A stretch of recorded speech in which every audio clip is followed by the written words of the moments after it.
Welcome to Working with Autonumbers with me, Jonas Rapp. In this tutorial, I will use Autonumber Manager for XRM Toolbox to create, update and delete Autonumber formats from attributes in Microsoft Dynamics 365 Customer Engagement.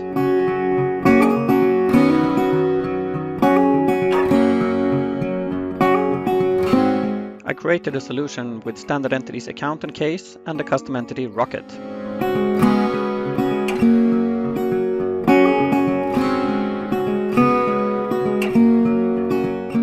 The Autonumber Manager tool is available in the plugin store.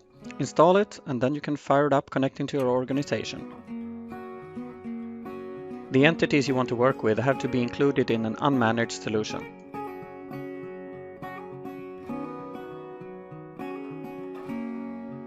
When I select my Rocket entity, I see that it currently has no auto-numbered attributes.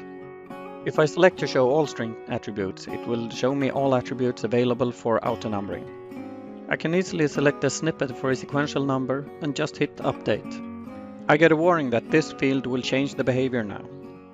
The attribute is saved, and now I have auto-numbering.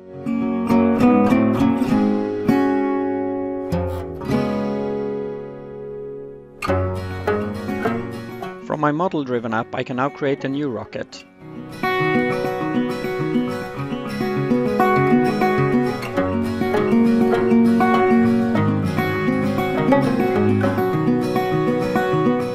If you don't set a seed when you create your auto number, they will by default always start with number 1000.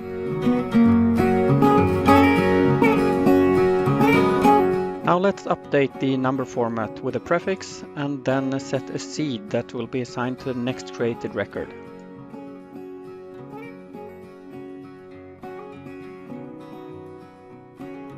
The autonumber feature does not know anything about existing records, so setting the seed will give you a warning that you may introduce duplicate data.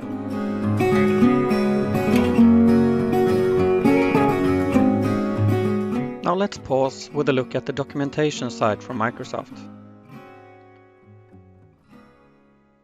If you go to the autonumber format options, you see all kinds of examples how to format your autonumbers. So let's see how the new Rocket number turns out. Note that the number is actually the seed I set plus 1.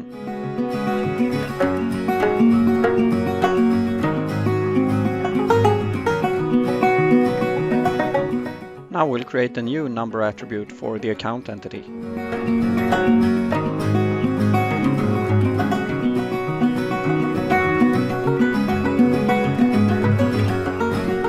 I'll set the max length for this special number to 20. The tool helps you with the properties. In this case, the secnum placeholder is missing the length. I will now add the datetime placeholder. As I update the format for the datetime placeholder, you can see the result in the sample number below.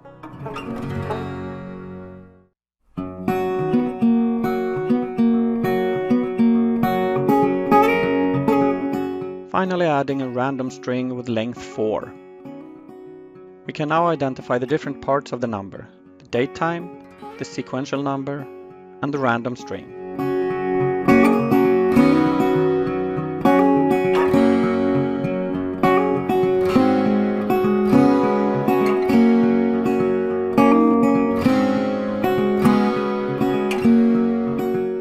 If I want to add numbering to the account number attribute, I select Show All Attributes, and then I select the account number, add my number format, prefix A, and then a sequential number.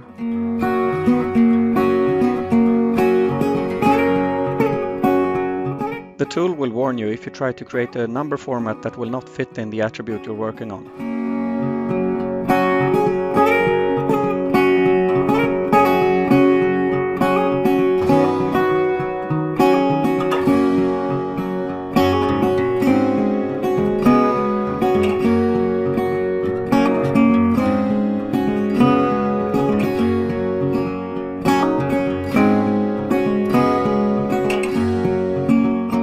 When I create my Cool Rocket account, it will be assigned the account number as expected.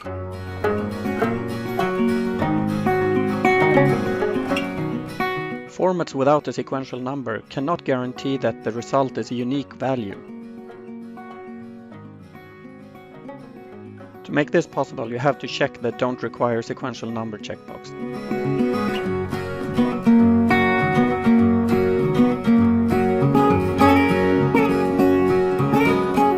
Before saving, you get another warning just to confirm that you actually know what you're doing.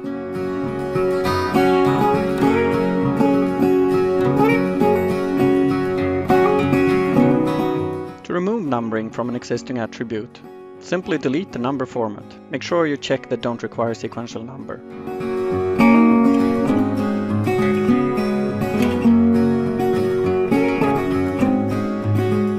Let's look at an out-of-the-box auto-numbered attribute, the case number field on the case entity. This is the case number we've known for years in Dynamics CRM.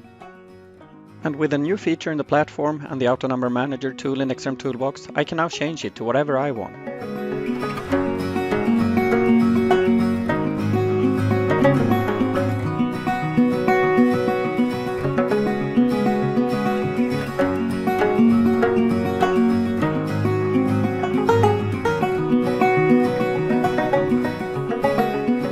One of our rockets has had a launch failure, so I'll create a case to handle that problem.